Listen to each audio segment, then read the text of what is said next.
अभिनेता गोविंदा याच्याकडून मिसफायर कशा पद्धतीने झाले याचा तपशील आता एबीपी माझाच्या हाती लागलेले आहेत। गोविंदा सकाळी 5:45 वाजता कोलकात्याला जाणार होता। कोलकात्याला जाण्यासाठी बॅग भरत असताना बंदूक गोविंदाने बाहेर काढली।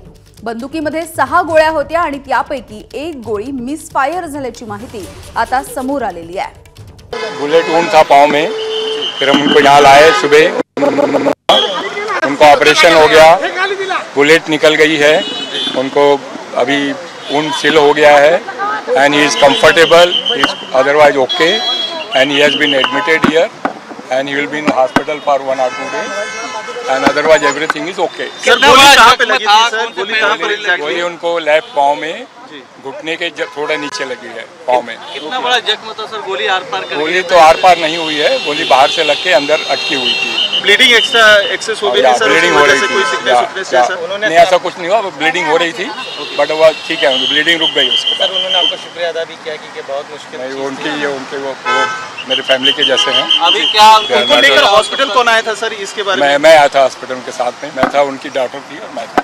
और सर ये जो फोटो एक आ रही है गोली की जो है उसमें जैसा कुछ क्या कोई कंफर्मेशन है क्या? मुझे इसका मुझे कुछ मालूम नहीं। चलिए थैंक यू। डिस्चार्ज मिलेगा? कब तक डिस्चार्ज मिलेगा? 1-2 दिन में डिस्चार्ज हो जाएंगे, मैक्सिमम 2 दिन। Thank you sir, thank you जी। हाँ जी, स्टिच लगे। आणि याविषयी बोलूयात, आमचे प्रतिनिधी मृत्युंजय सिंग आपल्या सोबत आहेत। मृत्युंजय, आपण बघतोय एबीपी माझाच्या हाती आता हे तपशील आलेले आहेत। मिसफायर झाली होती सकाळीच, ज्यावेळेला तो आपली बंदूक चेक करत होता त्यावेळेला ही घटना घडलेली आहे। काय याविषयीचे अधिकचे तपशील आहेत आणि सध्या गोविंदाची प्रकृती कशी आहे?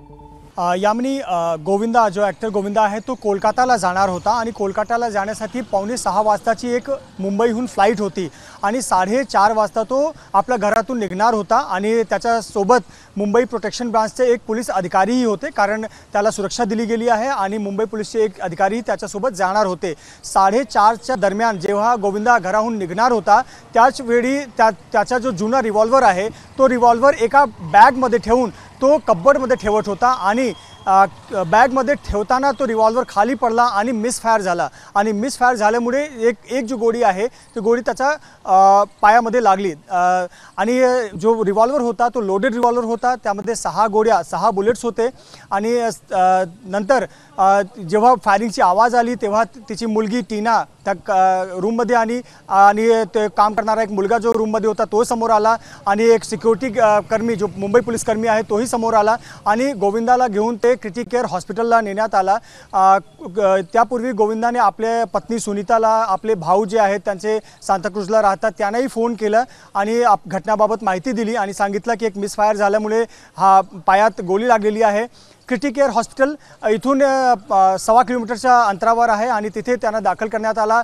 जे बुलेट आहे ते काढण्यात आला आणि सध्या त्यांची परिस्थिती स्थिर आहे, ते चांगले रिस्पॉन्स करतायत मेडिकलचे आणि सध्या ते डॉक्टर्सच्या निगराणीमध्ये आहेत, ICU केअरमध्ये आहेत आणि त्यांचा जे उपचार सुरू आहेत आणि 2 ते 3 दिवस ते हॉस्पिटलमध्ये राहणार आहे आणि नंतर त्यांचं जे डिस्चार्ज आहे ते होणार आहे। जी रिव्हॉल्वर होती तो खूप जुनी रिव्हॉल्वर होती, 6 राऊंड त्यामध्ये बुलेट्स होते, लोडेड रिव्हॉल्वर होती आणि 0.32 बोर्डची ही रिव्हॉल्वर होती आणि रिव्हॉल्वरचा जो एक तुकडा आहे तो तुटलेला होता, जो एक लॉक असतो तो लॉकचा एक हिस्सा तुटलेला होता, अशी ही माहिती आतापर्यंत समोर आलेली आहे। तर एकीकडे आपण पाहतोय की गोविंदा यांचा उपचार क्रिटिकल केअर हॉस्पिटलमध्ये सुरू आहे, ते रिस्पॉन्स करतात आणि दुसरीकडे मुंबई पोलिसांचीही तपास सुरू आहे। मुंबई पोलिसांची जे तपासणी आहे ते सुरू आहे, ते पंचनामाही करणार आहे आणि त्यांनी जे रिव्हॉल्वर आहे आपल्या कस्टडीमध्ये घेऊन ते तपासणी करतायत। ठीक आहे, धन्यवाद मृत्युंजय या माहितीसाठी। एबीपी माझा, उघडा डोळे बघा नीट।